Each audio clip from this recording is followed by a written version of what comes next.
You've reached the Holiday Helpline. We turn the holidays into holidays. Hi, the countdown to Christmas is on, and we still have tons of gifts to cross off our list. Help! Time's almost up. Get to Old Navy today. Old Navy? Yep, right now the entire store is up to 75% off. Up to 75% off the entire store? I'm on it. Plus, Old Navy's got amazing last-minute gifts for the whole family for just $3, $4, and $5 in store and at OldNavy.com. Better hurry, it ends Sunday. Gifts for $3? Yep, last chance to turn your holiday into a holiday. Get to Old Navy today. Valid 12/20 to 12/24. Excludes gift cards. Register lane items. Jewelry today only and 2-day only deals. Blog Talk Radio.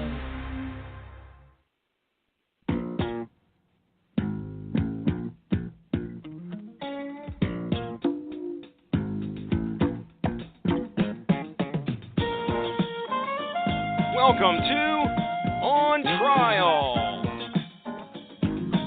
starring Mark Radulich, also starring Sean Comer.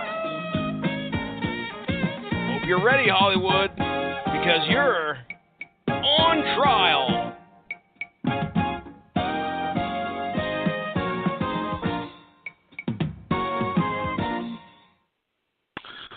All rise. Court is now in session. The Honorable Judge Fudge presiding. This is On Trial, brought to you by the Radulich Broadcasting Network. And I am your host and your prosecutor for the evening, your mandated reporter, and frankly, I'm mortified, Mr. Mark Radulich. Tonight, we start to close out Star Wars Week, our celebration of the newly released Last Jedi, the second part of the third Star Wars trilogy. But looking back at the original sequel in the Star Wars trilogy, The Empire Strikes Back. I have the dubious honor of prosecuting this thing, which has been regarded as the best of the Star Wars movies up till this point. Some might say that The Last Jedi is actually the best of all the Star Wars movies, but until The Last Jedi came out, it was pretty much widely agreed that The Empire Strikes Back was the high point of the Star Wars saga. So trying to poke holes in that and slay sacred cows is going to be somewhat of a difficult exercise. Sean has the easy job tonight of defending The Empire Strikes Back, and what does one say in defense of something that is universally praised and loved? Though interestingly enough, The Empire Strikes Back apparently had a mixed reception initially. I was reading that in the Wikipedia page, which I did not know because I was very young when The Empire Strikes Back originally came out. So kind of fascinated by that. So we'll go ahead and talk about The Empire Strikes Back tonight. We'll look at the good, the bad, and the ugly, as it were. We are waiting for Sean to dial in. So while we're doing that, I'll just go ahead and give you the plot synopsis. And when he finally does dial in, assuming he does, strange things happen. Then he can give you maybe some notes, and then we'll get to the prosecution and defense. The whole reason why we're here tonight. But The Empire Strikes Back takes place 3 years after the events of Star Wars A New Hope.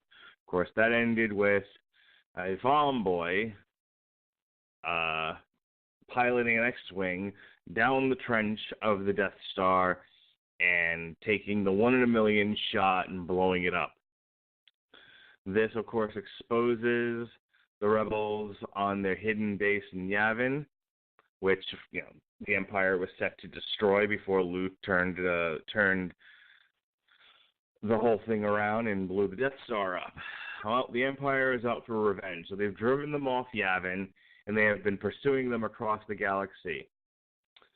The rebels have settled on the ice planet of Hoth, and when we open the film, the Empire has found their base and is set to pursue them there.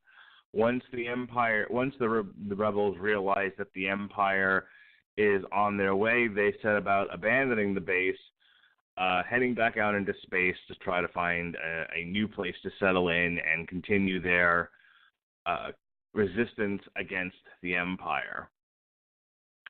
What we also learn at the top of the film is that Darth Vader is obsessed, I tell you, with finding young Luke Skywalker. And we'll find out why as the film continues. We open up with Han and Luke riding their tauntauns around Hoth. They are putting up sensors so that the rebels will know when the Empire is near. Han gets his up and says, "It's cold, I'm going back." Luke decides he's going to check out a meteor, which is actually not a meteor. It's a probe droid, an Imperial probe droid that landed on Hoth, and that's how they got found out in the first place. He goes to check it out, and along the way, he is attacked by a Wampa, which is basically the abominable snowman. Wampa kills the Tauntaun and eats it, and hangs Luke up in the cave to be devoured later. And apparently, the Wampa likes to eat, keep his meat fresh, because he doesn't finish killing Luke at the time. Luke comes to. He uses the Force to grab his lightsaber. He takes off the Wampa's arm and runs out into a blizzard. While half-conscious in the blizzard, he has visions of Obi-Wan Kenobi telling him that he will go to the Dagobah system where he'll meet Master Yoda and learn and continue to learn the ways of the Force. It is about that time that Han, who has gone back to the base, and what he tells us is in the intervening 3 years from A New Hope to now, he's been with the rebels, he's been helping out, but they also ran into a bounty hunter in Ord Mantell. Han still has a hefty price on his head from Jabba the Hutt, so he decides now is as good a time as any to go back to Jabba the Hutt and pay him off and get the bounty off of his head. Little does he know that Jabba is not going to be so forgiving, but we'll get to that at a later date. So he says he's leaving. Princess Leia is none too thrilled with the prospect of Han taking off. They get into a bit of an argument. Hours later, 3PO tells Han that Luke hasn't checked in yet. So Han, since the speeders are not ready, they are not adapted to the cold, gets back on the Tauntaun and rides into the night to save Luke, which he does. And they make camp in the snow. He ends up trying to keep Luke warm with dead Tauntaun guts. And they are saved the next day by the rebels who are out in their speeders looking for them. Luke recovers. Han ends up staying a little while longer because it's not safe for him to depart the planet just yet. And that is when they realize that the Empire has landed. The Empire actually comes out of light speed too closely. They blow the element of surprise, and the rebels get a head start in trying to get off the planet. A pitched battle ensues between the Empire, who leads a ground assault on the rebel base, against the speeders, who are protecting the remaining rebels from getting off the planet. So we have the famous battle between the walkers, the AT-AT walkers, and the AT-ST walkers, and the rebel speeders.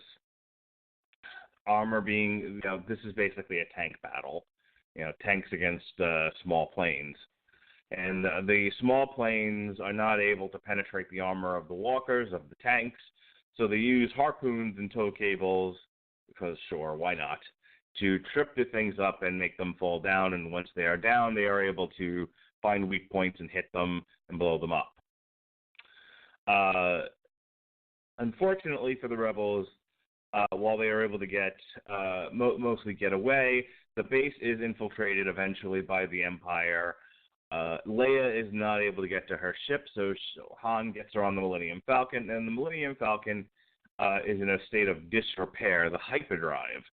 It has malfunctioned, and they have yet to be able to figure out how to fix it.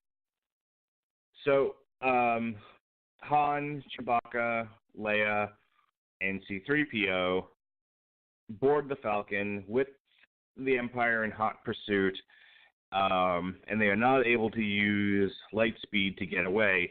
So what ensues is a close-knit chase where the Millennium Falcon finally just drives into, or flies rather, into an asteroid field where the Empire with their large Star Destroyers are loath to follow. They send in some TIE fighters, but ultimately the Millennium Falcon is able to put some distance between them because they can't get into the asteroid field. Meanwhile, Luke gets in his X-Wing, and instead of meeting up with the rebels, he does as instructed by his dead master, Obi-Wan Kenobi, and goes to Dagobah to find the Jedi warrior, Yoda.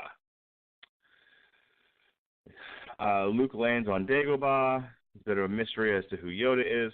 This strange midget frog-type creature shows up. He's an impish character. He's fighting with R2-D2. He's acting like a crazy asshole. Turns out he's actually Yoda. And so begins Luke's journey into the finer points of the Force. He is taught to reach out and use the Force energy as his ally. He is shown that Force users will have visions of the future and of the past, and this is where Luke starts to have visions of what's going to happen on Cloud City, which distracts him from his training. He also has a temptation to the dark side, which he ultimately fails. This is, of course, the infamous cave scene where he walks into the cave. Darth Vader's there. They have a fight. He kills Darth Vader, and Darth Vader's mask blows up, and it's a picture, and Luke Skywalker in the mask, symbolizing that if he goes to the dark side, he will be killing himself. All right? So we go back to Han and Leia. They park themselves on an asteroid. They go about fixing the Falcon. Turns out they've parked inside of some sort of space worm, and they hightail it out of there before they are swallowed whole and digested over thousands of years. Oh, wait, that's the Sarlacc. But, yeah, they do escape the space worm narrowly, and they're right back in the thick of it with the Star Destroyers. Still no hyperdrive. Han pulls a sly maneuver where he just lands basically on the Star Destroyer, and the Star Destroyer can't sense the ship. The other Star Destroyers don't see it, and they wait for them to dump their garbage and then float away with the garbage. At this point, the Empire, Darth Vader specifically, has hired a series of bounty hunters to go after them, one of which is a smarty. It's Boba Fett, who figures out that the Millennium Falcon was doing exactly what I just said and pursues them to their next destination, which ends up being the mining colony of Cloud City in the atmosphere of the planet Bespin. Cloud City is, of course, where Han's old buddy, gambler, scoundrel, you'll love him, Lando Calrissian, is the administrator. They have a reunion of sorts. C-3PO gets blown to smithereens while wandering around and discovering there are stormtroopers there, but we won't find that out till later. Eventually, Lando takes them to a dinner where, look who's come to dinner. It's Darth Vader and Boba Fett. Han is taken prisoner and tortured, and then eventually he's frozen in carbonite as a test of the carbonite freezing system on humans to see how it will work on Luke Skywalker. Boba Fett takes Han's frozen body aboard his ship Slave One and heads off for Jabba's palace, which we won't see until the next movie. Leia, Lando, who had no choice in the matter, Chewie, and then blown to smithereens, C-3PO head out in pursuit, but they are too late. They end up getting aboard the Falcon. The hyperdrive is still not fixed.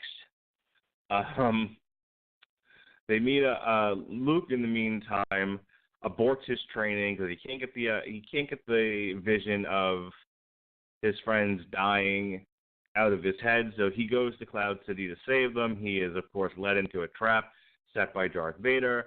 They have a lightsaber duel, and Luke ends up momentarily getting the better of Vader, evading the whole carbonite trap in the first place.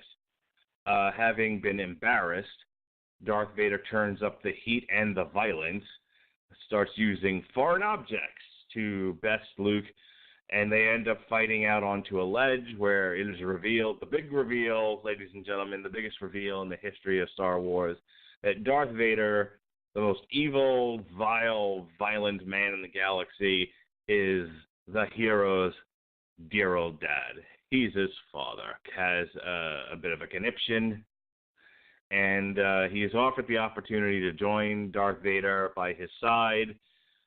He is lured in by the dark side, and ultimately rejects it, throwing himself off the weather vane and landing at the bottom of Cloud City. He reaches out using the Force to Leia. Leia says, turn the ship around. And they rescue Luke. Luke is nursed back to health. He is given a new robot hand. And Lando and Chewie set about finally going after Boba Fett.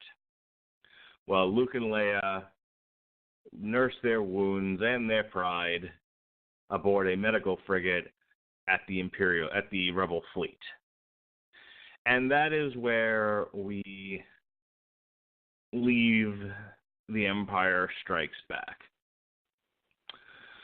All right, I'm going to go ahead and play some music here and see if I can find Sean. Sean still has not dialed in yet. We had agreed to go at 10 o'clock tonight.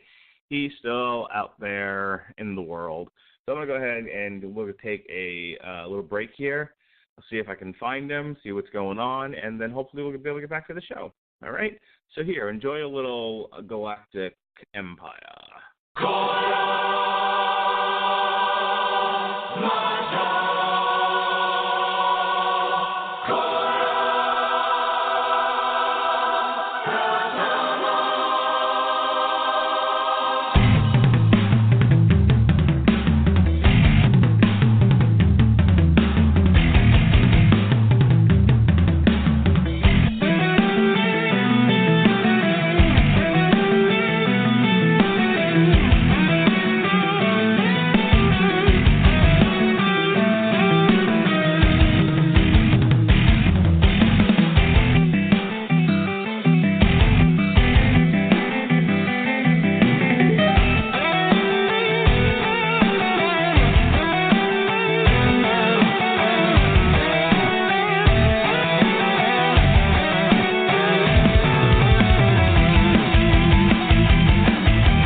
Sean, are you there, sir? Sleepy pants for the defense. Rhett Van Winkle for the defense. Fantastic. How you doing, sir? Oh, it all started when 8 o'clock rolled around, and I thought, I know, I'll go take about a 60-minute nap. I'll feel better after that. I'll be okay with time to go on the air and talk about the movies. I learned absolutely nothing from every single time that I slept through classes in college. All right, so here's what we've covered. Also, I will neither confirm nor deny that when sleepy, I sound like a mildly retarded Pete Puma. How many lumps do you want? All right, here's what we've done so far. I've obviously introduced the show. I've gone ahead and done my plot synopsis. Do you want to go ahead and give some notes, or should we just get into this? I'll just say real briefly that since there's so little to be said about The Empire Strikes Back, simply this is probably alongside, I would say, Superman 2 and Aliens, probably one of the earliest big blockbuster examples of a sequel that manages to somehow outstrip the original, in terms of action movies anyway, because I know that otherwise everybody else is going to say, you forgot the Godfather Part 2. Godfather Part 2 is better than the original. Yeah, I know, but we're just talking about action movies.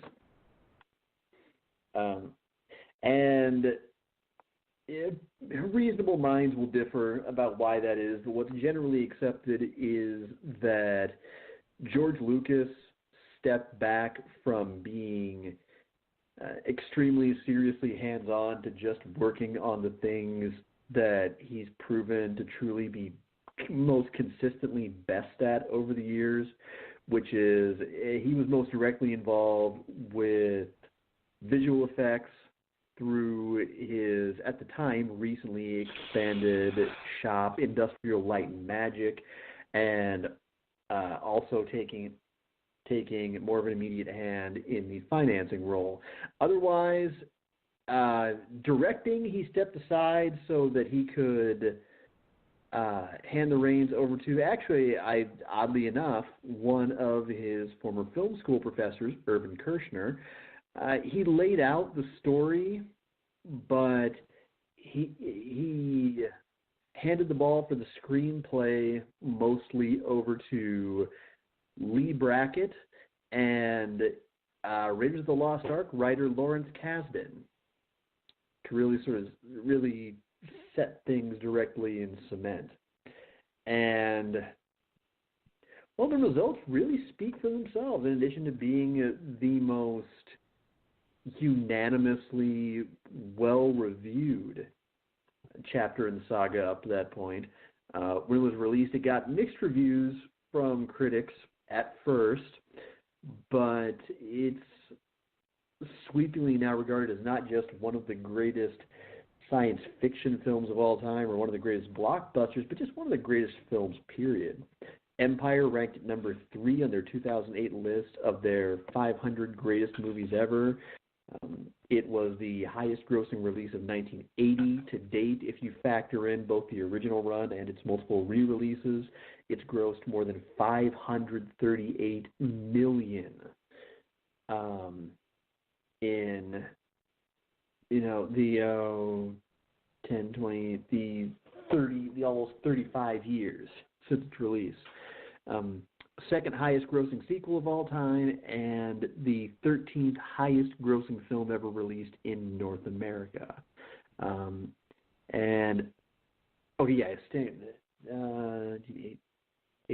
stand corrected, 40. We're actually coming up on 45 years since it came out. And there just isn't a whole lot. There just aren't too many holes to punch in this.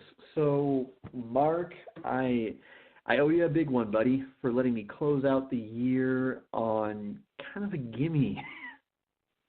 No, we still have Jumanji to go.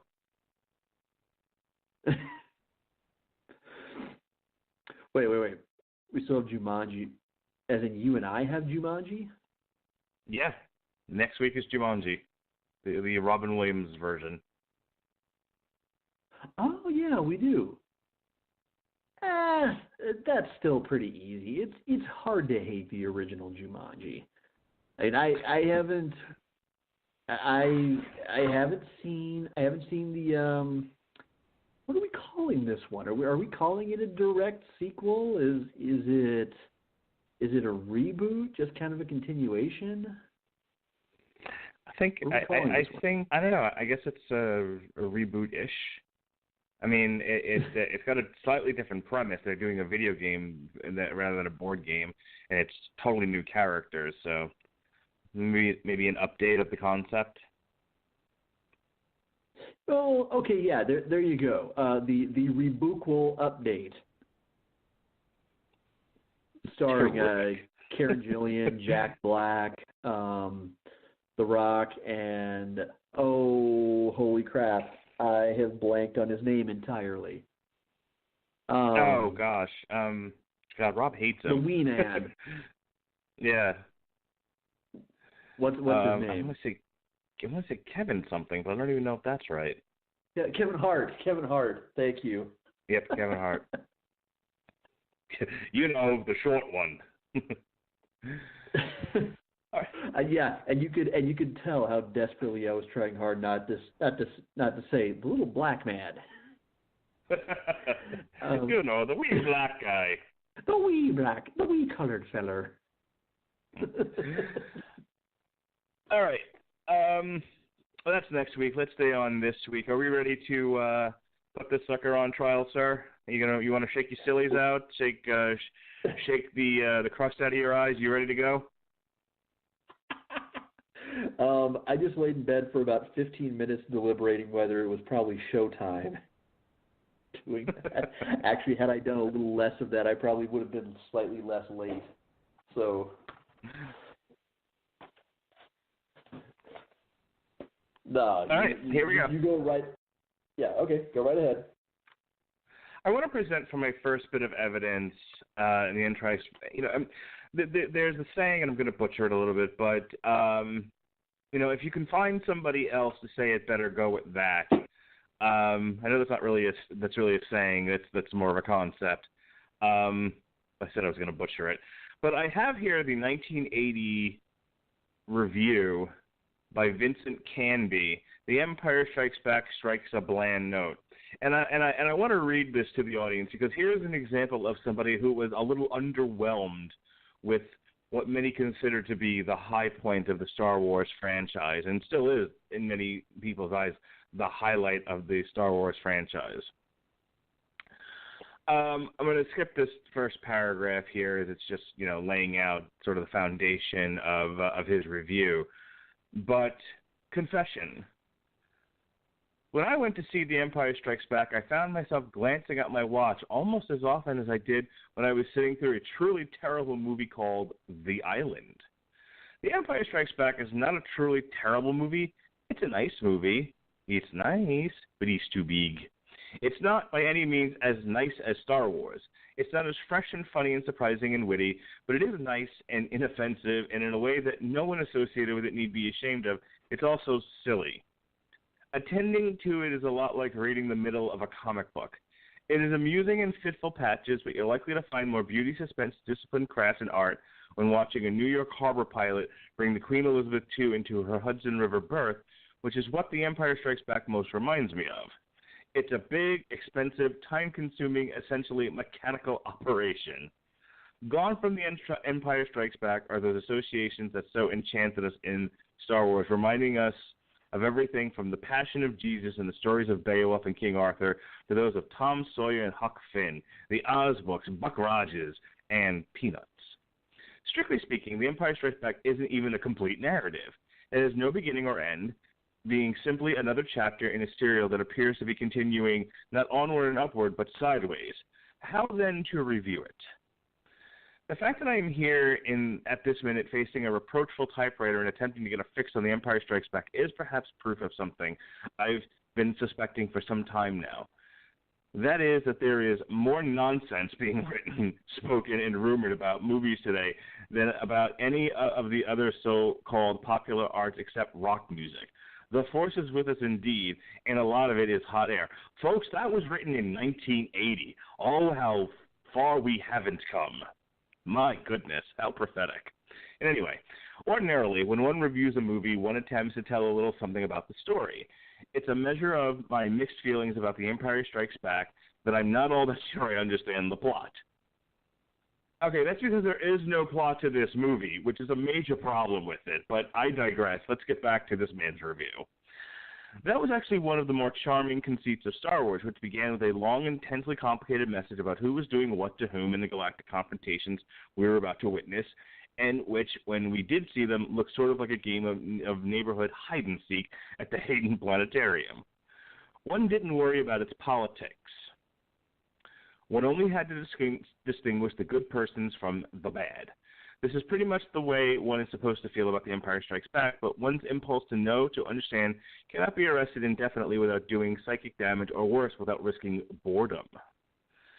This much about The Empire Strikes Back I do understand. When the movie begins, Han Solo and Princess Leia and their gang are hanging out on a cold, snowy planet where soldiers ride patrols on animals that look like ostrich kangaroos, where there are white furred animals that are not polar bears, and where Luke Skywalker almost freezes to death. Under the command of Darth Vader, the forces of the Empire attack, employing planes, missiles, and some awfully inefficient tanks that have the shape of armored-plated camels. Somehow, Han Solo and Princess Leia escape. At that point, Luke Skywalker flies off to find Yoda, a guru who will teach him more about the Force. Yoda being the successor to Ben Kenobi, the Star Wars guru who was immolated in that movie, but whose shade turns up from time to time in the new movie from what looks to have been about 3 weeks of work. As Han Solo and Princess Leia wrestle with the forces of darkness and those of the new character played by Billy Dee Williams, an unreliable fellow who has future sainthood written all over him, Luke Skywalker finds his guru, Yoda, a small, delightful Muppet-like troll created and operated by Frank Oz of The Muppet Show. Eventually, these two stories come together for still another blazing display of special effects that, after approximately 2 hours, leave Han Solo, Leia, and Luke no better off than they were at the beginning. Amen. I'm not as bothered by the film's lack of resolution as I am about my suspicions that I don't really care. I really don't care. After one has one's fill of the special effects, and after one identifies the source of the facetious banter that passes for wit between Han Solo and Leia, it's straight out of B-picture comedies of the 30s. Oh boy, do I have a lot to say about that. There isn't a great deal for the eye or the mind to focus on. Ford, as cheerfully nondescript as one with a comic strip hero to be, wish a comic book strip hero to be, and Miss Fisher, as sexlessly pretty as the base of a porcelain lamp, become, is it rude to say, tiresome. One finally looks around them, even through them, at the decor. If Miss Fisher does more of this sort of thing, she's going to wind up with the Vera Haruva Ralston Lifetime Achievement Award. Google it, ladies and gentlemen. The other performers are no better or worse, being similarly limited by the not super material. Hamill may one day become a real movie star. He doesn't. An identifiable personality, but right now it's difficult to remember what he looks like. Even the appeal of those immensely popular robots, C-3PO and R2-D2, starts to run out. In this context, it's no wonder that Oz's contribution to the rubbery little Yoda with the pointy ears and his old man's frieze of wispy hair is the hit of the movie. But even he can be only taken in small doses, possibly because the lines of wisdom he must speak sound as if they should be sung to a tune by Jimmy Van Heusen. I'm also puzzled by the praise that some of my colleagues have heaped on the work of Irvin Kershner, who directed Star Wars and who is the executive producer of this one, hired to direct. The Empire Strikes Back. Perhaps my colleagues have information denied to those of us who have to judge the movie by what is on screen. Did Kershner oversee the screenplay too? Did he do the special effects? After working tirelessly with Miss Fisher to get those special nuances of utter blandness, did he edit the film? Who exactly did what in this movie? I cannot tell, and even a certain knowledge of Kershner's past work, Eyes of Laura Mars, The Return of a Man Called Horse, Loving, gives me no hints about the extent of his contributions to this movie. The Empire Strikes Back is about as personal as a Christmas card from the bank. I assume that Lucas supervised the entire production and made the major decisions, or at least approved of them. It looks like a movie that was directed at a distance. At this point, the adventures of Luke, Leia, and Han Solo appear to be a self-sustaining organism beyond criticism except on a corporate level. Hear, hear, brother. All right. There's a lot to unpack there, and it's as good a place as any for me to start my criticism of this movie.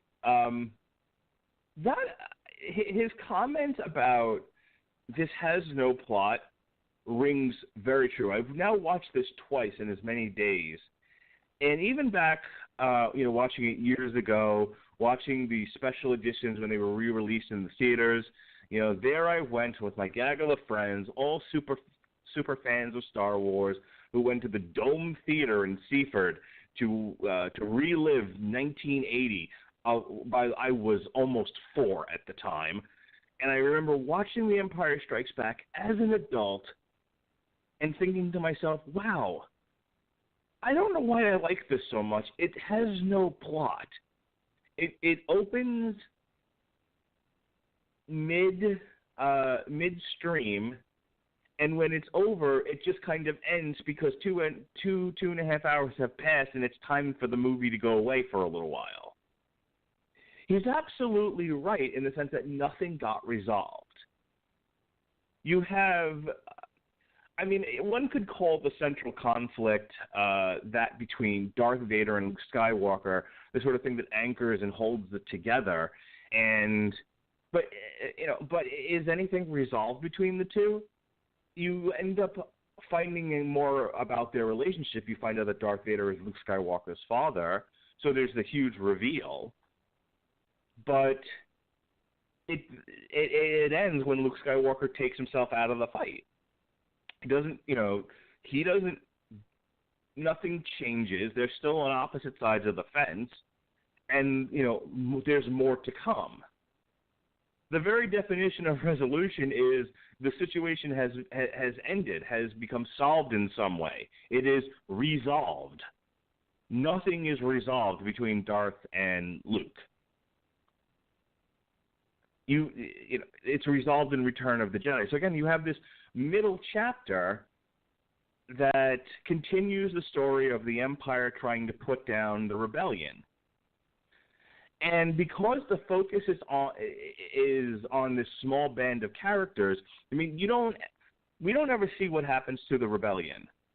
So that you see them at the beginning, they're abandoning Hoth as the Empire comes to strike down on them, and we have a skirmish, and then we never see the rebellion again until the very end of the movie. It's like you don't even know they exist, except that there's they rejoin the fleet at the end when they're putting Luke's hand on the medical frigate. So even the central conflict of the Empire against the rebellion is abandoned to tell, one could call it a story, and I use that word loosely, of what happens to Leia and Han on the one hand, and what happens to Luke on the other.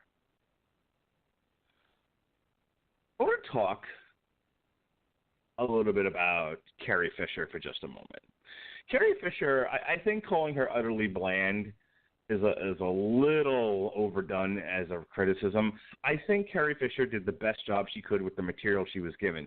Here's the problem, and I say this all the time, it isn't the actor's fault that the material is shit. And Leia is a terribly written character in this movie. This is probably the height of my criticism of The Empire Strikes Back. Because I can almost forgive the lack of plot, as the action happening on the screen is still somewhat enrapturing. You're interested to see what happens to Luke when he goes to Dagobah. You're interested in the chase, the essentially 2-hour chase between the Empire and the Millennium Falcon. So that's all well and good. But along the way, you have this female character, and let's get right into her relationship with Han. I said during my plot synopsis that they make it. There's a kind of a throwaway line that Han says that, hey, there's still a bounty on my head, and I'm deciding to leave now because we ran into a bounty hunter in Ord Mantell, and that changed my mind. You know, they made the point to say in the movie that even though he has spent 3 years with the rebellion, there's this huge price on his head, and it's time to pay the piper. If he wants to go on and be a free man. And I'm going through all this detail because it's important to have this understanding to know why Leia's character sucks and is not particularly believable. So again, you have Han who specifically says, I need to go pay off Jabba the Hutt or I'm a dead man, and I was reminded of that when we ran into a bounty hunter. Okay, that's not unreasonable. I mean, it's not like he's only spent a few minutes with the rebellion. He spent 3 years with them after the Battle of Yavin. Enough is enough. If the man wants to go and pay off the debt that's being held over his head so that, some urchin doesn't shoot him in the street, a la Omar from The Wire, everyone take a drink, it's not unreasonable to go ahead and let him. And whoever the commander is in the one scene that he's telling all this to reacts like a normal human being should. Princess Leia, first of all, gives him a dirty look when he walks into the room for no good reason. And then when he says he's leaving, she's like, all right, fuck off. I mean, make the jokes about women acting unreasonably and crazy if you will, but this is beyond the pale. This made no sense, and no logical exchange between human beings. So someone says, I need to go pay off the debt so that I don't get killed in the street, and someone says, all right, go to hell. Don't abandon. Only crazy people respond that way, okay? And that's the problem, is they made her into kind of a lunatic in this movie. Just an angry, bitter lunatic, which would make some degree of sense if they referenced that she was still having difficulties with the blowing up of Alderaan, but it's not referenced. You can't make that assumption. It's as if that event never even happened. So you have no idea why she's acting like an unreasonable bitch at the start of this thing. And they go on to have this discussion later on, in that scene where he's explaining to her, where he's saying that even he says she's acting unreasonable. And she's like, you would promise you were going to stay, blah, blah, yakety schmackety. And then it takes this weird turn where he's like, oh, the only reason why you want me to stay is because you love me. And then she acts as if loving a man is just the most oddest, weird thing ever. And then, of course, there's the stupid line about I'd rather kiss a Wookiee, and he's smart out. He says, oh, I can arrange that. I'm spending a lot of time on this because this never ends. This never ends throughout the entire picture. She is a nag and a bitch through the entire rescue sequence on Hoth. She's a nag and a bitch when they're on the Millennium Falcon for no good reason. The man is trying against all odds to get them away from, the large battle cruisers, the Star Destroyers, and she's just the whole time bitching at him. It's one thing when C-3PO does it. He's the comic relief. Why is she doing it? As if she doesn't understand that if they're captured, that's a huge blow to the rebellion, considering she's a pretty important figure. And Han's most likely a dead man. And this all leads, the zenith of this, all leads to Cloud City, where after spending all this time with Han and seeing him, being put in carbonite, possibly being killed, she finally says, I love you. Everyone gloms onto that and is, especially Han's reaction, I know, oh, how cool. But let's leave Han alone for just a second and how cool the I know line is. And let's just focus on what right does she have to say that? What evidence is there in this movie that she feels this way towards him?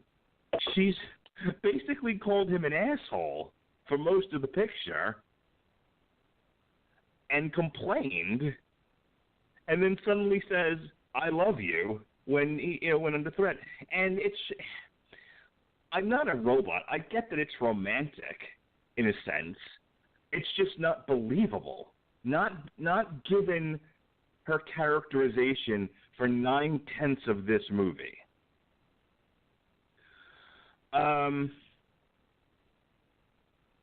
Why didn't Lando take Han and Leia directly to Darth Vader? It's a nitpick, but still it really bothers me. Somehow or other, let's look at the math on this. As the film presents a situation where the Millennium Falcon is attached to the Star Destroyer, they dump the garbage, and the Millennium Falcon flies away. And somehow or other, Boba Fett saw this coming and proceeds to follow them. And even though the Millennium Falcon had a head start to Bespin, Darth Vader and company are able to get there before they do and ambush them. And not ambush them on the landing pad, not ambush them when they walk through the door, but several hours later at a banquet of sorts. Why? Like I'm willing to allow a certain degree of nonsense for the sake of creating an interesting scene, but let's think about this logically. Why would Darth Vader wait several hours once they have landed for them to set up this ambush? When Lando says, "I had no choice. They arrived right before you did." And let's look at that sentence there. How they arrived right before you did. Well, there was enough time for them to strike up a deal and set up this ambush. So why not do it within a few minutes of them landing? It's needlessly silly. The last thing I'm going to complain about with this movie, and for years I just sort of accepted a lot of the Yoda-isms without really thinking about them critically. But having been forced to watch these movies with a critical mindset, I was listening to the sequence where Luke is abandoning his training to go save his friends, and let's look at what Yoda says. Yoda says, "If you leave now, help them you could, but you will destroy all of which they have fought for." That doesn't make any sense. Help them you could, but you'll destroy what they have fought for. How exactly does that work? Think about it, right? It's a bit of a nitpick, but still, it really bothers me. That line in particular. If he helps them, well, then they're not captured anymore? They're no longer in Darth Vader's clutches? So the implication, let me get right to it. The implication is that Obi-Wan Kenobi and Yoda are warning Luke that if he goes to rescue his friends, he's going to be tempted by the dark side, and they're afraid that, given the fact that his father gave way to the dark side and became Darth Vader, so too will Luke. Which I don't know why they just didn't tell him that. Again, creating needless mystery here. Let's not tell the poor kid as he's going off to, and he's inevitably going to find out that Darth Vader is his father. Why not give him advanced warning so that he can arm himself against the possibility that the man's going to turn him, possibly? Nope. He'll figure it out on his own. Fuck him. Okay. It's an interesting strategy, especially when you're afraid Luke's going to follow right in his footsteps. But I was focusing on Yoda's stupid advice. The implication is that Luke's going to turn when tempted, which means he's not going to help his friends. There's no could there. Help them you could. Well, to paraphrase Yoda, either you're going to help them, or you're not. There's no, I helped my friends, and while helping my friends, I suddenly turned to the dark side. Oops. It's a little inconsistent. Just a smidgen. And that whole thing, like, Luke, I don't want to lose you the way I lost Vader. Hey, now's a good time to tell him why you lost Vader, how you lost Vader, and who Vader really is. So, and I don't even want to get into the whole Luke and Leia are related, and, this We'll save that for when we put the Return of the Jedi on trial. But that's it. I think there's a bit of grit and darkness in Empire that comes as refreshing in a series about space wizards and, little warrior bears. The kind of stuff that came out of Buck Rogers and Flash Gordon, that the second chapter of this thing was so, was as serious as it was. So I think people put on nostalgia glasses and raise it above the level that it really is. The Empire Strikes Back is fine, but it has its problems. It has its narrative problems, and it's important to call those things out. Your witness, sir. Okay. First off, wow, golly and Jiminy Jillikers. I would really like to thank the prosecution for laying out the critical equivalent to a Christmas dinner made up mostly of microwaved entrees from Boston Market. Wow, really? You spent like the first fourth of your criticism reading from someone directly from someone else's review. Well done. But I guess let's go and go point by point here. Let's start with, your apparent esteemed colleagues' rip that this doesn't feel as much like the stories of Christ and Tom Sawyer, et cetera, as the original did. Well, there's a reason for that. It's not bloody supposed to.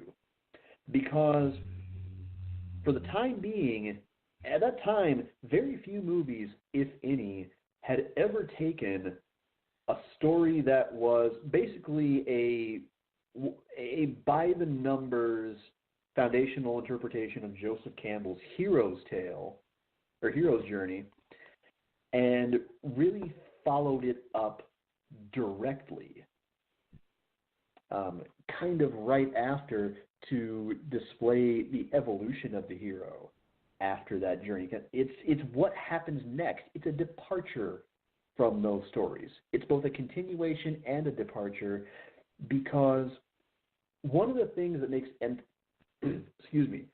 Empire so interesting is that takes the familiar kind of story that we just have an innate sense is going to end with good triumphing over evil, and it shows us what happens when that isn't the end of the story. And when inevitably good has to take a loss and get set back on its heels and has to regroup. That's what makes this so damn fun. And that's what makes even the ending of it, which, while a downer, it lends an operatic note to the series, and it adds notes of tragedy and adversity that you didn't really feel at the end of the first movie. The first one kind of ended everything tidily because obviously this wasn't the day when, for example, a Netflix series comes out and the ink is already barely dry on the renewal, when everybody is just 12 hours into their initial binge of it. This wasn't that time. This Star Wars, and I'm speaking in terms of A New Hope here, was experimental. It was revolutionary in that there was no guarantee this was going to work. It was unlike most of what theaters had seen up to that point. And it was made on kind of a tight budget, but it wasn't a sure thing for Lucas. It was a gamble. And ultimately, it ended up paying off.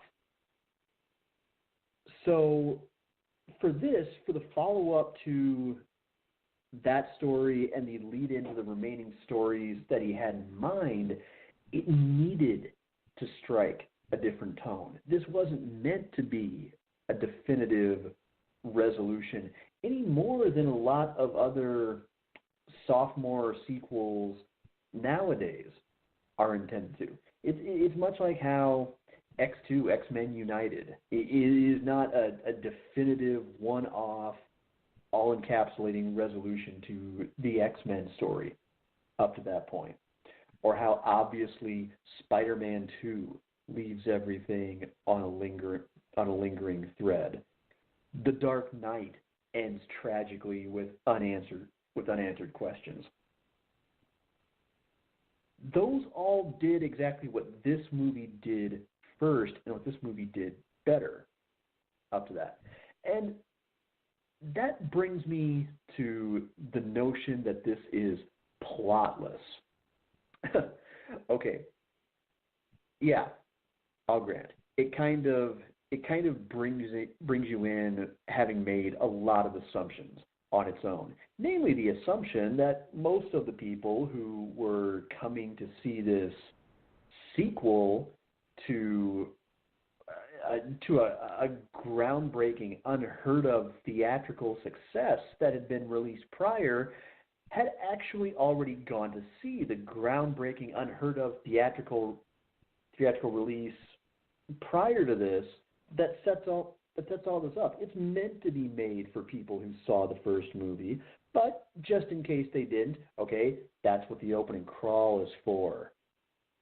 It maybe doesn't have the exact same impact, but yes, it indeed assumes that if you're seeing this, you've already gone to see the other one. I don't think that's entirely unreasonable when you're indeed marketing this as a sequel.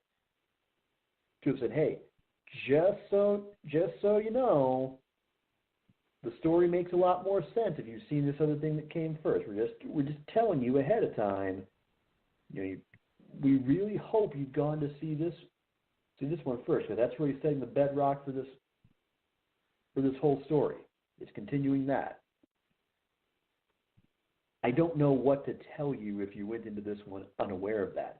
But even then, it does still manage to tell a story of character evolution among the principals.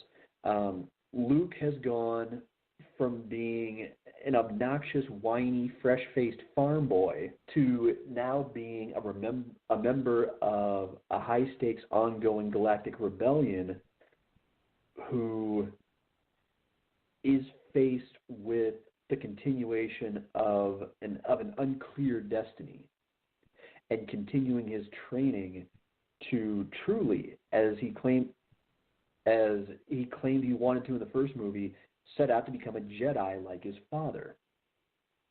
Han and Leia are both changed. Leia has gone, well, she's evolved further, I should say, from being simply a monarch to now having to be the military leader, both kind of in practice and kind of as a figurehead of the rebellion. And devil may care Han Solo has all of a sudden gone from being a scruffy, roguish smuggler to now being someone that people depend on. Someone who is looked to as being kind of a backbone of something that's bigger than him. And all the while, as my colleague pointed out, throughout all this time, he still got that unresolved bounty on his head, the unfinished business of his old life that's just hanging there. And so it does leave you with something to go, no, I kind of want to see how this plays out, especially when it comes to the fact that there's clearly something romantic going between these two. But there's also something coming between them. And that's namely the fact that, yes, Han wants to resolve this so that he can get the weight off his shoulders. So he can quit looking over his shoulder, for being honest. And he clearly feels something for Leia, obviously. But at the same time, Yeah, you're right. Leia is a bit of a shrew. It's because she's still processing the fact that her home planet has been obliterated. And she feels her own need to continue taking the fight to the Empire. And this guy, on whom so much of that fight is dependent, wants to just go and walk away. And no, I don't think it's unreasonable for her to be kind of incredulous that he wants to, because the other way she could have gone about this was saying, okay, you're afraid of the bounty hunters and the big bad gangster who wants your head. Okay, I got that, but look around you. You realize we got a lot of guns, right? Lots of guns, lots of ships, lots of military armaments. We could have your back with that. Just stick with us here because we need you. There's a price on your head, but all of our lives and other faceless lives that also hang in the balance here, because we're talking about intergalactic freedom. We're talking about the notion of if this falls down, there's nothing that holds the Empire's fist back from tightening down on the entire galaxy. You realize that, right?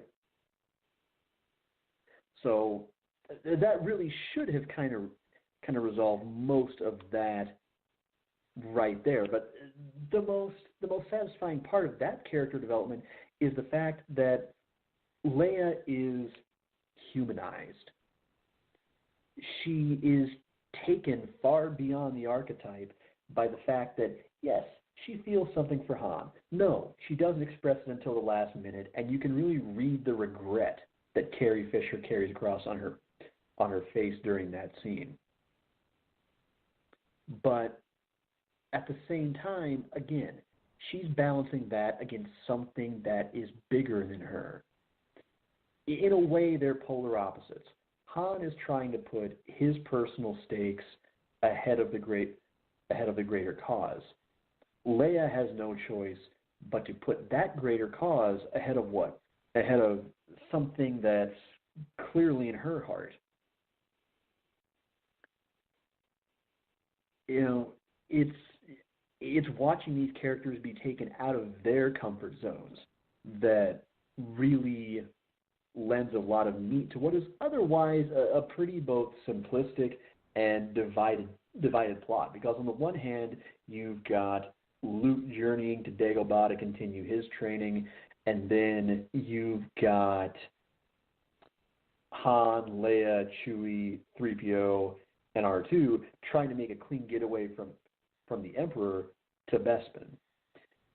But I'll come back to that, because in keeping going down my notes, there were the snide little complaints about the creatures. Okay, what part of Galaxy Far, Far Away didn't quite translate into English? Which part of that didn't make it into this critic's native tongue? No, sorry, you're not going to find ocelots and llamas and jug bands fronted by otters twaddling around. They're going to look strange because they're creatures from long ago and far, far away. They're going to be different. You understand that this isn't all taking place like somewhere between Phoenix and Salt Lake City, right? Or since we're talking about Hoth, like the far reaches of northern Minnesota. This chump stain gathers that, right? So there's a little bit of room for creative license there. But if we're to kind of keep moving on, because there's really not a whole lot from, you know, the mincing C-3PO to my bold, plucky R2-D2's argument to continue dissecting here. There was the complaint about the late springing of the ambush at Bespin being somewhat of a plot hole. No, maybe they kind of instructed Lando to play it cool as a freshly chilled can of Colt 45 and lure them in with a false sense of security and to not make them think that something was up so that they wouldn't raise all manner of holy hell and get away before the Empire could snare them. And also, I'm just not generally going to complain about something that, really when you think about it, this is exactly what establishes Darth Vader as one of the all-time great cinematic baddies of all time. Here you have a father who undergoes pretty much this line of reasoning. So here's what I'm planning. I am going to stick my son in suspended animation for pretty much just about as long as I damn well please. But I don't want to leave anything to chance. So first, I'm going to convince his best friend's best friend to betray him so that I can test it on him first, right in front of the also captured monarch that I've been pursuing since the previous movie. She's going to witness all of this pretty much firsthand.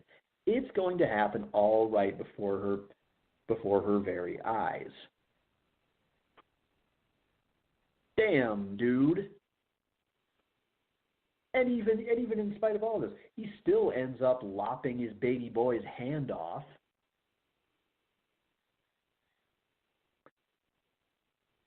But really about the only thing I've got left is the complaint about the Yoda thing, which, quite frankly, no, I got nothing. That really could have been executed better, couldn't it? I mean, that was really just kind of almost ambiguity for ambiguity's sake. It's a nearly perfect movie, which is still a lot better than a lot of sequels up to that time had been. And really what we have here is we have mostly the complaints of somebody going to see a movie that, if I may be a little bit pithy here, wasn't fucking made for them. And I'm speaking in terms of the initial review that was read at the start of the prosecution's case.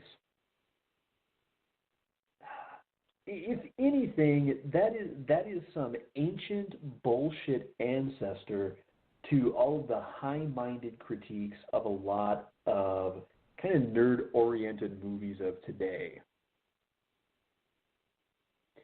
Just a whole lot of people going into a movie and writing a review and making everybody else who saw it and was excited for it wonder, what exactly were you expecting? I mean, seriously, you're pretty much complaining at a movie for not being something that it was never intended to be. Yeah, it didn't provide a sense of closure. It's called a cliffhanger. Even prior to this movie, old Timey Times radio serials would do that. It was how they got you to tune in each week. Professional wrestling had been doing that. Pulp novels did that. Comics did that. It's not supposed to be a complete story. It's supposed to be the middle act that makes you go, okay, and then what? Then what happens next? The hell do you mean I have to wait for the third movie? Okay, fine, I'll wait for the third movie. It did its job. It did its job masterfully. It set everything right up for Return of the Jedi to knock it right the hell down. But I can even kind of forgive that because, again, we were used to movies that were telling the hero's journey and then just kind of left it at that. This was not the golden age of the sequel at this point. And even then, if you think of the other two movies that I compared this to in terms of its success, if you think of it in terms of, say, Aliens and Superman 2, those movies wrapped everything up on a fairly tidy note and didn't leave a whole lot of sequel baiting in their wake. Again, this didn't do that, because what you have to have is, if you had made this movie and you had simply had the Rebel Alliance triumphing absolutely and completely in the end, well, then you've got the problem that there's no longer any reason for anybody to fear your bad guys anymore, because you've basically established a pattern that they probably aren't going to win. Whereas, on the other hand, if you somehow decide to end it with the Empire attaining decisive victory, and just leaving everybody to assume, oh, yep, that's where the story ends. Bye, thanks for your money. Well, then you have the problem that that's kind of a downer. That's not really very satisfying. Just that's the way it ends. These characters that I'm already so invested in over the course of 2 movies, just that's it. They lose once and for all. That sucks. Who wants to hear that story? Generally speaking, yeah, you'll find a few minor complaints with this one. It's why YouTube channels like CinemaSins exist. But overall, there isn't a whole lot that you can objectively point to, aside from just pure matters of individual taste, in order to say, this is quintessentially a bad movie. There's just nothing there. You're welcome to try, but, well, good luck. And aren't there other movies, even in this very franchise, that are more worthy of that kind of attention? I think there are. Your witness. I'm just going to remind the defense of something he told me during our Catwoman prosecution and defense, and that is, if I kick you in the balls, there's something along the lines of, if I shot you on Monday, and then kick you in the balls on Wednesday, sure, it's better than kicking. It was better than shooting you. But you're still hurt. It's still a terrible experience. We're talking shades of terribleness at this point. I'm not sure that's even remotely what I said. I remember kicking in the balls, but your point was you're normally a little more tidy than that. It's late. Shut up. I'm tired. It was dude. The point that you were driving home was bad is bad, even if it's just a little less bad than something else. And I was listening to your defense of this, and I kept coming back to that. What's funny to me is your explanation of what Leia could have said to Han, which would have made those exchanges on Hoth and then later on through the movie work a lot better, were much more poignant and made much more sense than what was actually said in the movie. And you don't get points for rewriting the screenplay mid-podcast. Sorry. What happened in the movie is what we're going to judge this by, and what was in the movie wasn't good. The exchanges between Han and Leia left a lot to be desired. I get you're inferring a lot, and I liked what you had to say, and next time maybe they should get you to write some of the dialogue of the characters. But that's not what happened. What we got was, I don't know what you're talking about. And Han, I thought you had decided to stay. and we need you. I don't know what you're talking about. She never says any of the stuff that you said. She never even comes close.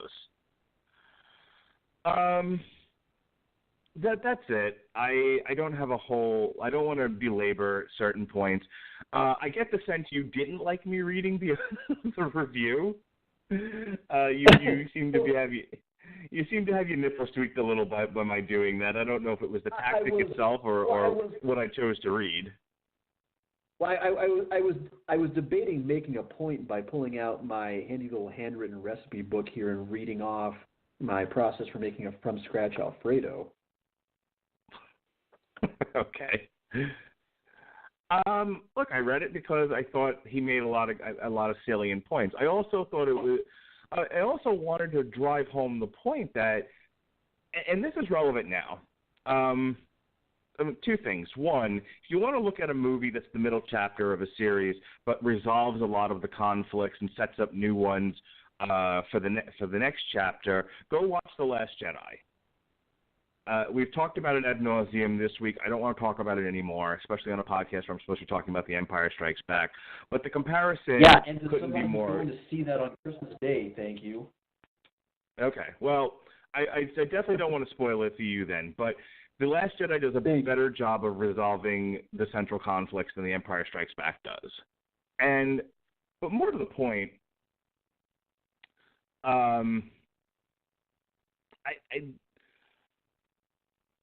I look at the Empire Strikes Back, and in comparison to the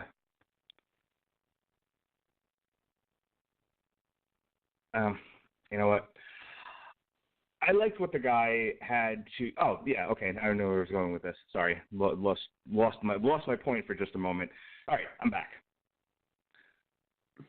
A big part of what's come out of, and I don't think I'm spoiling anything by saying this, but a big part of what comes out of the discussion of The Last Jedi was how it, in a lot of ways, deconstructed the Star Wars franchise. I won't say anything more about it than that. It is accepted beyond all reasonable doubt that The Empire Strikes Back is just the best thing in the Star Wars universe, and to say otherwise is heresy.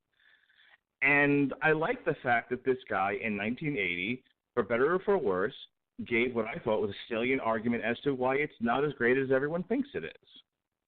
Now, there's tons of that, as Sean pointed out, on YouTube. Who doesn't have a show these days that either tells you everything great about a movie that's really stupid or everything terrible about a movie that was generally accepted as great? There's only a million of those shows. But, The Empire Strikes Back is one of those that really stands above, in people's eyes, stands head and shoulders above everything else.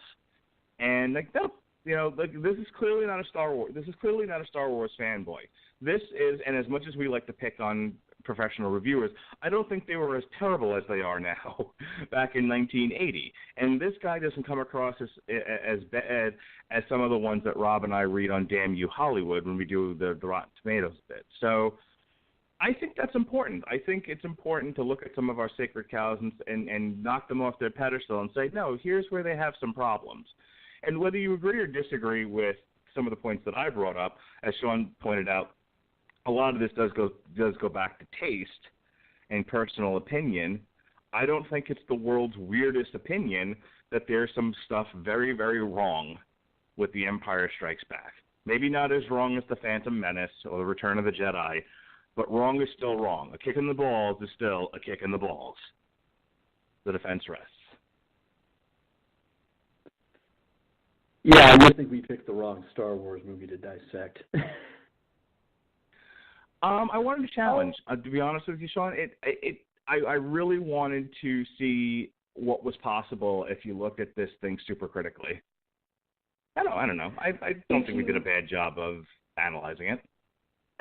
If you really reach and if you really decide to take the movie to task for not spelling some things out quite as explicitly as it could have, I'll grant that. Personally, I kind of like the fact that neither Han nor Leia says what they really think because they don't really want to show that they're letting emotion get too much in the way.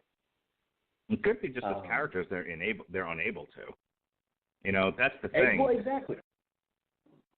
Yeah, that too.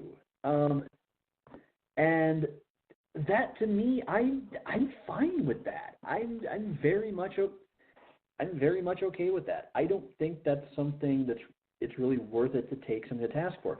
And again, I tried and I couldn't think of too many movies or series at that time that had gone the route that this one did in terms of take the characters to new places, take them to new levels emotionally, and then end the movie with them having survived the adventure but clearly having lost something along the way.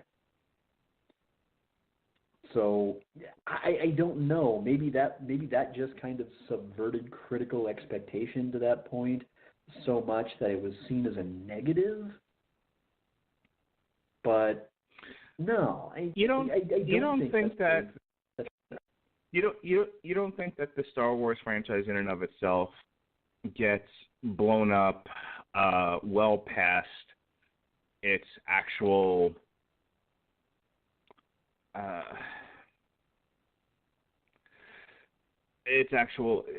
critical standing, its actual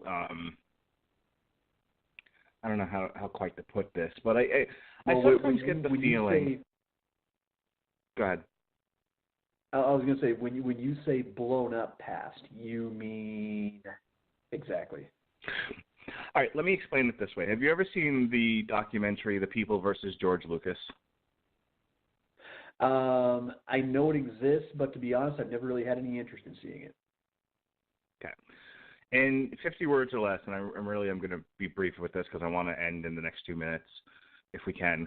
Okay. The People versus George Lucas is about George Lucas's opinion, and rightly so, that this is his vision, these are his movies, he is the artist, and he is at liberty to present what he wants to present and tell the stories he wants to tell, versus the fans of Star Wars who have taken ownership of the property and make demands, sometimes crazy demands, that he tell the stories they want.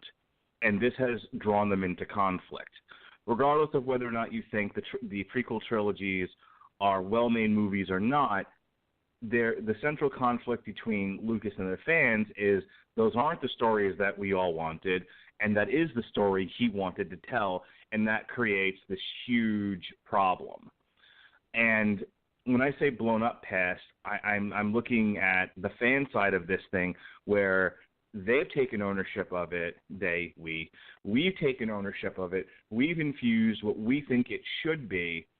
And if you take a step back from your own fandom, not you, Sean, personally, but in general, our own fandom, and just look at them as movies, not as these cultural events or these meaningful parts of our childhood, are there not glaring flaws in these movies?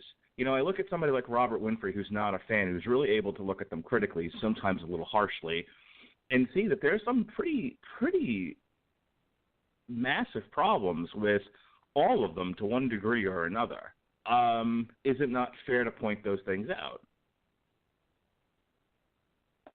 Well, it's a fine line that you're walking sometimes when it comes to something that is transcendently popular as the Star Wars property. Because I want to put this kind of carefully, because I want to make sure that I get this right on the first shot. You're talking about something that started off as a little movie that could, so to speak. Something that Lucas acknowledged had at least a 50-50 chance of absolutely not panning out critically or commercially and being his one chance to probably ever get to make the movie that he really wanted to make. And I mean, hell, that's one of the reasons why Splinter of the Mind's Eye was written. The kind of the flagship Star Wars EU novel, and that was because it was meant to be a sequel to what we just know today as A New Hope, in case that tanked at the box office, as a way of continuing that story.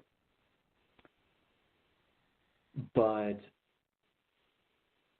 when it comes to something that accrues a then unprecedented fan base, like what Star Wars did, you don't owe a total duty to the fans to just strictly give them what they want, because, hell, in that case, if that had been the way things were, I imagine Lucas would have probably just gone ahead and just continued the cinematic arm of the property with more of the EU stories instead of going with the prequels. But at the same time, if you want to keep them coming back, you kind of have to do your best to respect what they want. Now, are Star Wars fans can Star Wars fans be goddamn unruly? Oh, you fucking bet they can. Oh, yes. All you have to do is just look to the pants-on-head nanners' outrage at the fact that Disney just took the EU just straight the fuck out of canon to have that laid bare before you. Do you have to necessarily be an absolute slave to that? No, you don't. But there's a difference between where Lucas is, or this is how the past tense was, with his hands-on approach to the Star Wars franchise, and say someone like Kevin Smith being able to go out and say, okay, I've made all the big studio movies I want to. I've gone out and I've made the movies for money. Now I have not only the creative freedom and resources, but I have the funding resources to go out and just make strictly, absolutely, unapologetically the movies that I want to make. That's how we got movies like Red State. That's how we got the Great White North trilogy. Tusk, Yoga Hosers, and Moose Jaws. Because he had that kind of freedom, and he recognized that. When it comes to Star Wars, not just Lucas, but anybody who takes the reins of it, and that includes J.J. Abrams and Rian Johnson, you have to be a little bit beholden, and you have to approach it with a little bit of a fine touch, but only up to a certain point, because there's also a need to acknowledge I am never going to completely win with you guys. If I try to do something completely original, you're going to take me to task because some way, somehow, it didn't feel like a Star Wars movie to you, or it didn't include this, or it didn't include that. On the other hand, if I try to adhere too closely to the structure of what I know based on experience and reviews and box office take and everything else you already enjoy, well then you're going to rip me a new one because I didn't take enough chances and I didn't tell a fresh enough story. And that isn't just Star Wars. That's all kinds of licensed properties. There's always going to be somebody who is going to come out and find some way to complain about it. It's become almost kind of a hipster thing to do with some movies. take whatever the big popular blockbuster is at the moment and then come out with some ball-busting argument behind why it was an absolute flop. You'll find it for almost any given franchise, from Star Wars up to the MCU. Somebody will complain about something. It's kind of the lingering curse of channels like CinemaSins, or like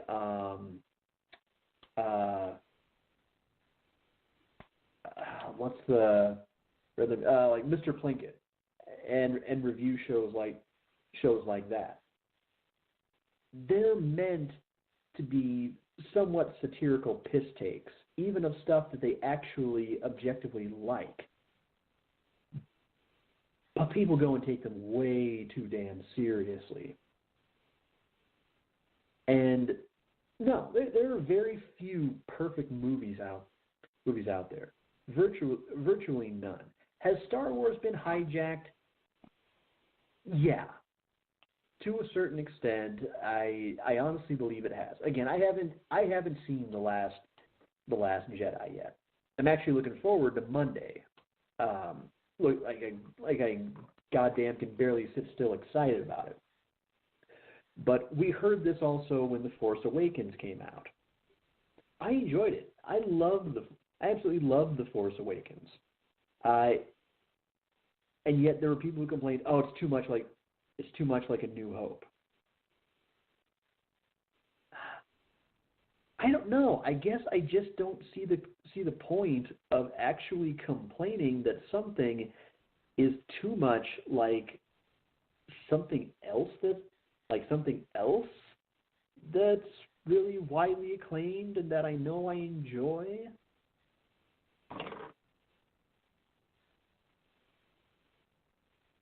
I mean, it's kind of lost on me because I hear it far too often, because I think audiences in general far overestimate the notion that there's anything completely new under the sun.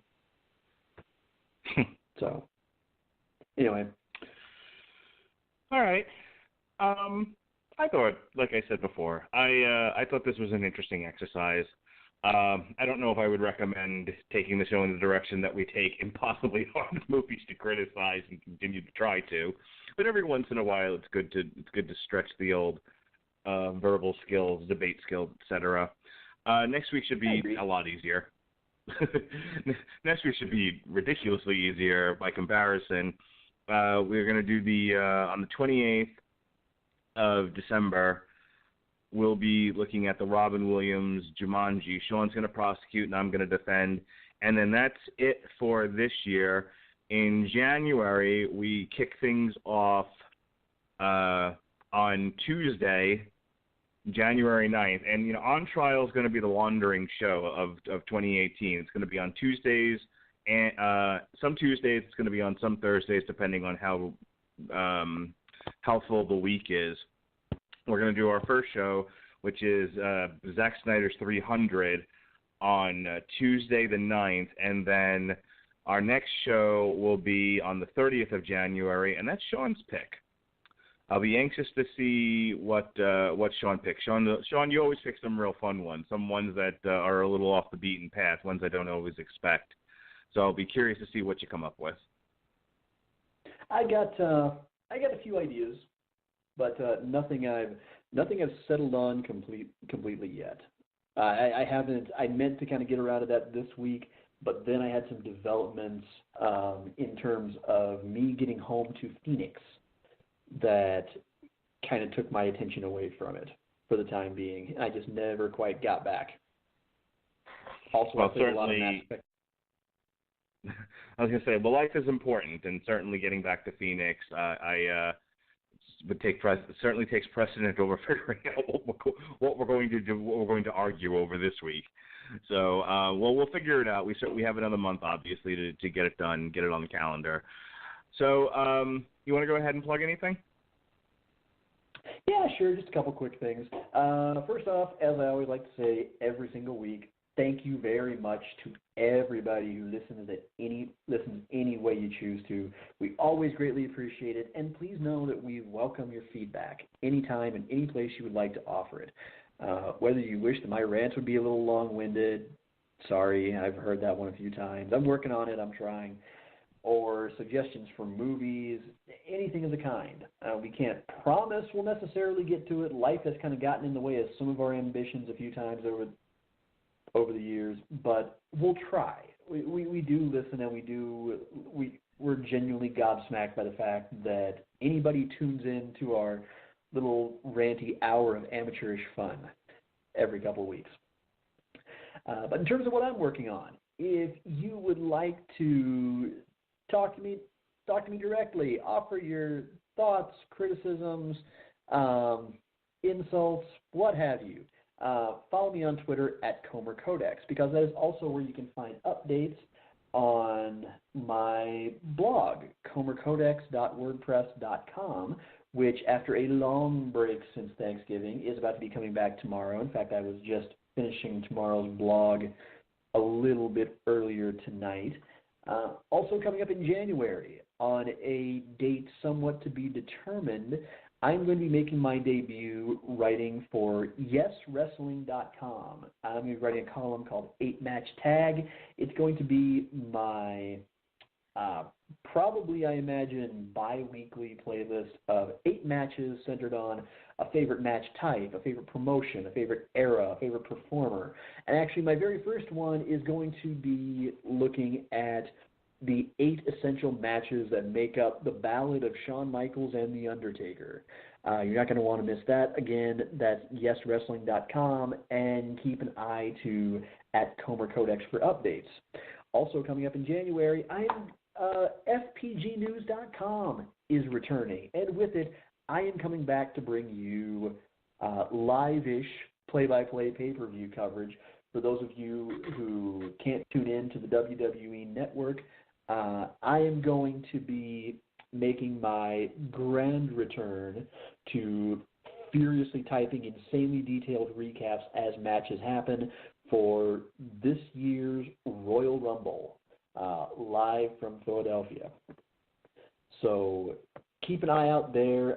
Pretty much, from the looks of it, just about the entire FPG News family is back for this reboot.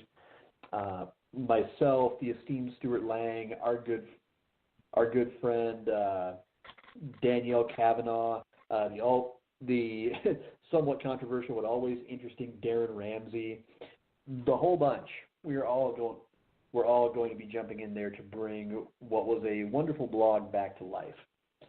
And otherwise, that's about it, with the exception of also might have announcements about some Twitch.tv related things on my end coming in the near future, depending on how Sunday goes and if I come home with a certain something in the seat of the car next to me.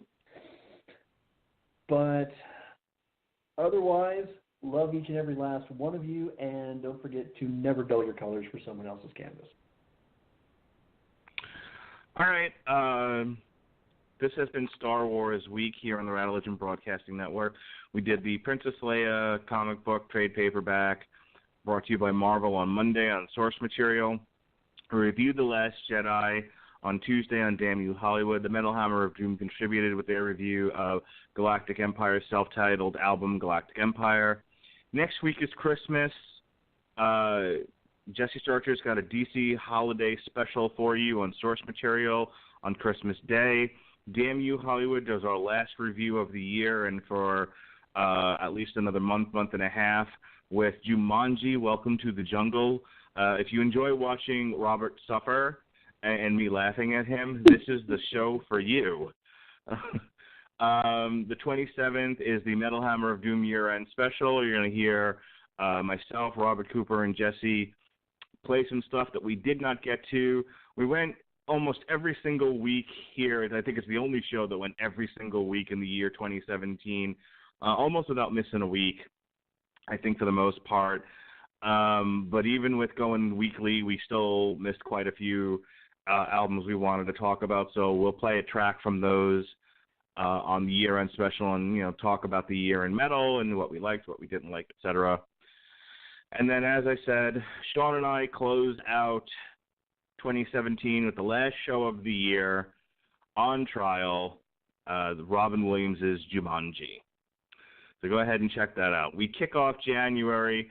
Myself and Pat do a TV party tonight for Full House Season 3, Part 2 on January 2nd.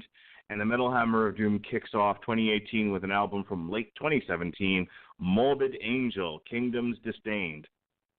And then, as I said before, we start going full throttle January 8th and 9th with a pair of 300 episodes. We're going to talk about the comic book on source material, and then we're going to put the movie on trial on the 9th. And then, much to Robert Cooper's chagrin, the Metal Hammer of Doom is going to review the new Asking Alexandria. That's all for now. I want to thank everybody for bearing with us tonight. Hope you enjoyed the show. Court is now out of session. The judge has left the building along with Elvis. Be well, be safe, and behave.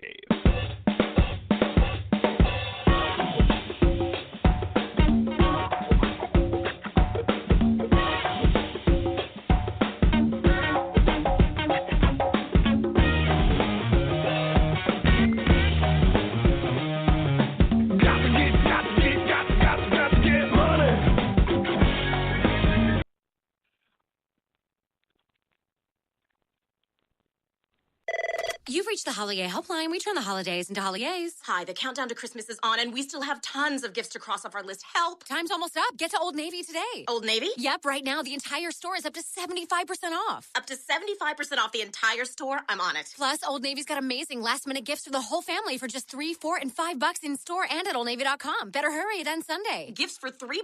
Yep, last chance to turn your holiday into a holiday. Get to Old Navy today. Valid 12/20 to 12/24. Excludes gift cards. Register lane items. Jewelry today only and 2-day only deals.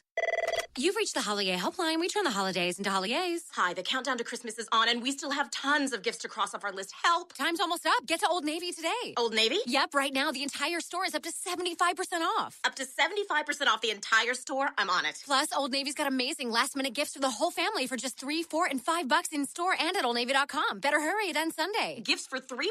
Yep, last chance to turn your holiday into a holiday. Get to Old Navy today. Valid 12/20 to 12/24. Excludes gift cards. Register lane items. Jewelry today only and 2-day only deals.